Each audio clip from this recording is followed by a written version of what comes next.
I was wondering about your branding, your name. So did you just say, hey, I'm going to brand my name? Was there another business idea that you thought maybe it was going to be the brand instead? Because, you know, it really puts a lot of emphasis on you. And when you brand your name, you're kind of stuck with that, right? You can't change it. You can't change it. You can't change it as in, to me, I love the name because I actually think it gives you disproportionate flexibility to do anything.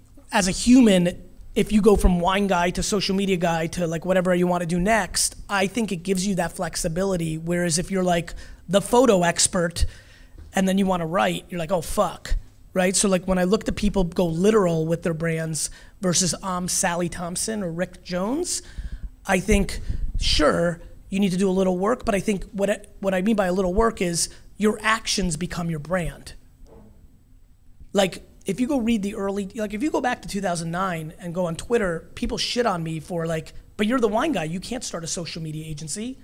I'm like, why? I'm like, over time, my actions will make me that brand. Today, way more people know me as an entrepreneur than they do as a wine guy.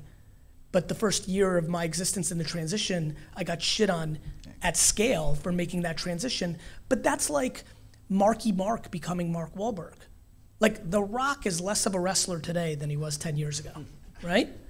So what I always tell people is whatever you are now, your execution's gonna define you. So like, to me, I'm not scared of it for that reason. And you didn't get stuck to being the wine guy. You just wrapped everything around wine at that point. I guess GaryVee could be anything at that point. Yeah, and I think again, there's so much that goes, there's so many funny stories. First of all, the GaryVee thing is really funny to me. First of all, it's a terrible name in the way I spelled it because there's 2 silent E's. Like it's just like a bad idea for a brand, right? Number 2, it's funny how it went down. I tried to register for Twitter 4 months earlier than the first time I registered for it. Literally, I saw it and like I tried to register for it and the Wi-Fi in London didn't work and I just like was like, fuck it. And I like got back to it 4 months later. And the first time I had just Gary. And the second time it was taken, I never, talk about some, like I love how life works. In my life, I had never, ever tried to register GaryVee. I don't even know where it came from. I have no idea why I did it. It ended up being fucking Twitter. Plurk and Schmirk and fucking all the other, MySpace, all the other shit. It, you know, Friendster, but this was the one that put me on and then that became me. So I didn't think about the brand name. Like names to me are, like when I watch entrepreneurs and individuals think about names too much, I laugh because I'm like, what does Facebook mean? What does Nike mean?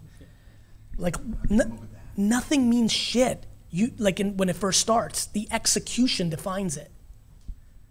McDonald's is an Irish pub, right? So like, you know, like it's the execution. And so that's how I think about branding your name. Like if today you're a lawyer and in 4 years you want to be a clown and then 9 years later you want to be the foremost expert in bourbon, it is your execution and your talent that will define that over time. In the same way that Justin Timberlake isn't from NSYNC. You know what I mean? Like your skills are what predicate the outcome.